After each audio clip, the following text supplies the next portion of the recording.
Shinosan qayerga ketishdi? Ular yoqqa ketishdi.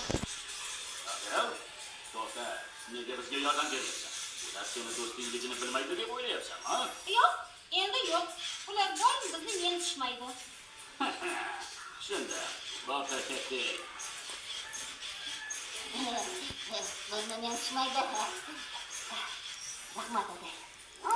Arzimaydi. Ko'rinib turibdiki, janob Sebastian yana kitobini unutibdi.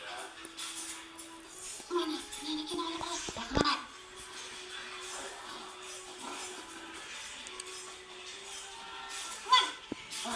Yo'qotib qo'ydim deb o'ylagandim. Sendan qarzdorman. Yo'q, o'ylab kelaman. Sebastian! Maktabdagi taqdimotimizni unutmadingmi? Toshlari loyihasini. Yo'q, albatta.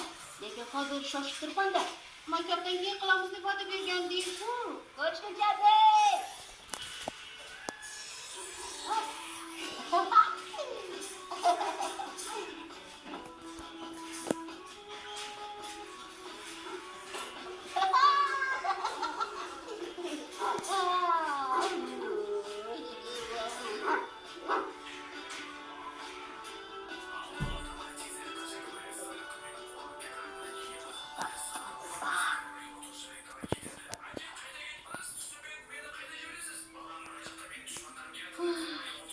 Bir soatga kechikdi.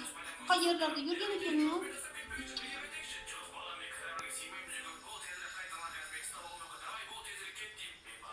Qo'yadi.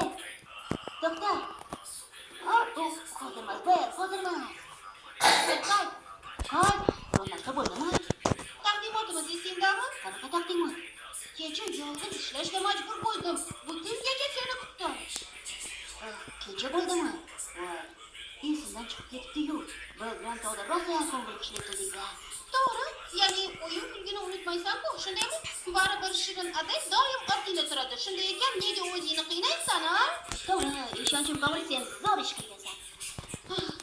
Men sendan bitta narsani iltimos qilgandim. Bilasanmi, Sebastian, do'stlaringni qadrlashing kerak. Bir kun kelib men ketaman va kechirim so'rashga kech bo'ladi. Ketaman deganing nimasi? Aday. Bo'pti, unat.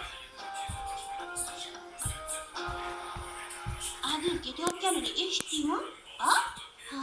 Men uni